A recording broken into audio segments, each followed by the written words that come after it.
Back to the south a little bit. This will take it just on the north side of Verdigris, but if you're on the north side of Verdigris or in Verdigris, you do need to be taking cover along 8th Street. This, you just see it circle. You see that circular feature that's going on right there. And even though it is a weak tornado, it's still going to do damage, still can blow out windows in your house.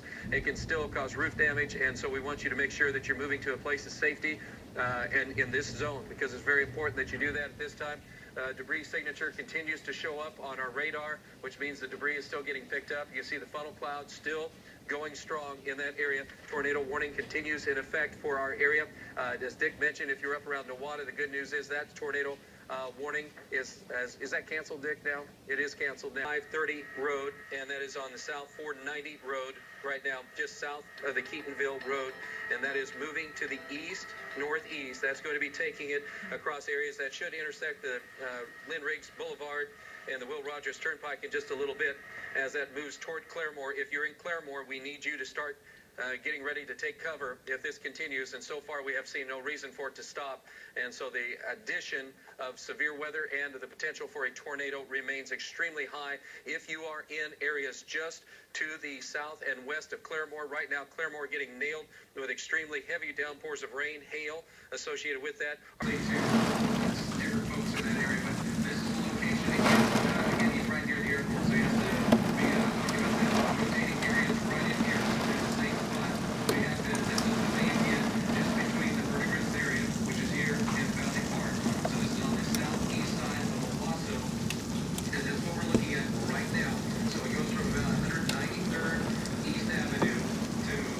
Area.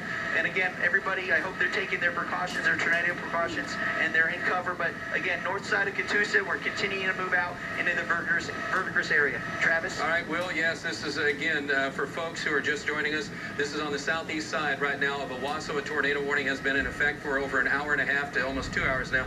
And this is a storm that continues to track. It's going to be passing very close here, possibly just north of Verdigris. That'll be the 7:51, current time is 7:48. Claremore will probably stay south of there, but again, if it should take a little bit of a turn, Claremore around 802, Taiwa at around 808, and Taiwa would appear to be very much directly in the path of. By the way, you need to mention that storm up in Nowata County very quickly, Travis.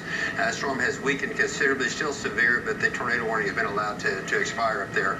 But the folks up in Nowata County are still dealing with a severe storm up there. All right, thank you. Appreciate it, Dick. And as we look at what's going on, Will's still on this. The tornado warning that we have again for extreme eastern portions of Tulsa County, around the Owasso area, moving into Rogers County at this time. The circulation feature is still quite evident going on. Wall cloud is still there. Will, are you with me right now? Travis, I'm back with you. Okay. Like you said, making some radio calls out here. Right now, we just see it more as a wall cloud, a defined wall cloud. Have Mike zoom out a little bit and move right there on the left side of your right side of your screen. You can see the defined wall cloud, but it's not on the ground at this time that we can see. It's picked itself up just on the north side of Catoosa, kind of crossing Highway 266 here, just on the north side of that, making its way towards Verdigris, maybe just south of Claremore, maybe between Verdigris and Claremore. We see it kind of now taking a more east by northeast track, whereas earlier it was going due eastbound. We see it going more east by northeast at this time, starting to resume, if you will, in a northeasterly direction, but not quite.